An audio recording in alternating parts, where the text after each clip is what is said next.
Okay, so I'll go a little faster now.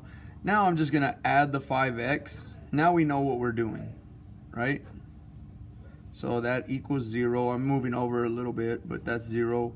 And I got x squared plus 5x minus 14. That's A, that's B, that's C. So draw my x. B is 5. A, luckily A is 1. That makes it a very easy problem because we're dividing by 1 and we're multiplying by 1. And it's negative 14. 14 is actually a good number because the factors, it's only 1 and 7, 2 and 7, 1 and 14. Right? But I need it to equal 5. So it's not 1 and 14, it's 2 and 7. One of them has to be negative so that when I multiply, I get that negative. And then one of them, the bigger one, has to be positive so I can get a positive answer. So it's negative 2. But when you divide by 1, it's no big deal. It's just x minus 2, x plus 7. Right? That equals 0. When would that equal 0?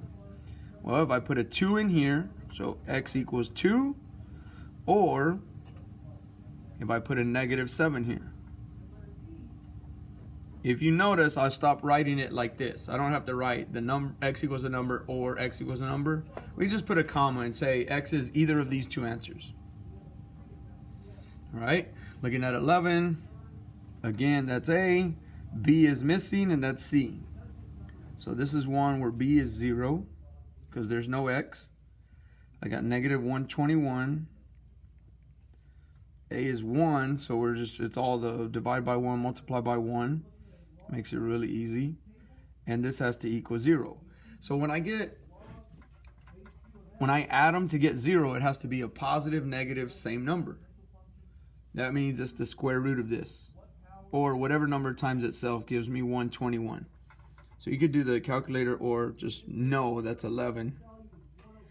Negative 11 times positive 11 is 121, or negative 121. Plug that in. And we just get x minus 11, x plus 11. That equals 0. Okay, what numbers give me a 0 here? X equals 11 or negative 11. So this is the way I want to see your answers on the rest of them when we're doing these. Don't freak out with 12. 12 is not a difficult problem. All you have to do is move it over. And it's a variable we're not used to, but if I do minus 2k squared, because we still need equals 0. If they have k squared and k squared, we can put those together. And minus 11k, minus 11k. That all goes away, and we got the equals 0. 3 minus 2 is 1k squared. 2 minus 11 is negative 9k. And now we're missing the constant, the number by itself. This is A, this is B, and we don't have a C. So I have negative 9 here. I got 1 times 0, but that's just 0. Divide by 1, divide by 1. This one, don't freak out. It's actually really easy. What are the factors of 0?